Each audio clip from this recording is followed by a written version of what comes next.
मौलाना साहब जो YouTube channel ज़रूर subscribe कंदा। अच्छा, एक साथी जो सवाल है त साईं मुंहिंजा दुश्मन तमामु जाम आहिनि ऐं उन खां बचण जे लाइ मां कहिड़ो वज़ीफ़ो कयां। अच्छा, हिन पूरी काइनात जे अंदरि तमामु इंसाननि जा हर हिकु इंसान जा दुश्मन आहिनि ई आहिनि। त उन जे बारे में रसूलुल्लाह सल्लल्लाहु अलैहि वसल्लम हिकु वज़ीफ़ो बयानु कयो आहे।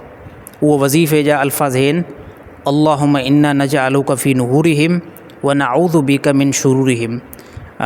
बंदो सुबुह ऐं शाम इन खे कसरत सां पढ़े, तमामु दुश्मननि जे शर खां ऐं दुश्मननि जे बुरी नज़र खां ऐं अहिड़ी तरह उन जे शर खां अल्लाह ताला हिन खे महफ़ूज़ कंदो।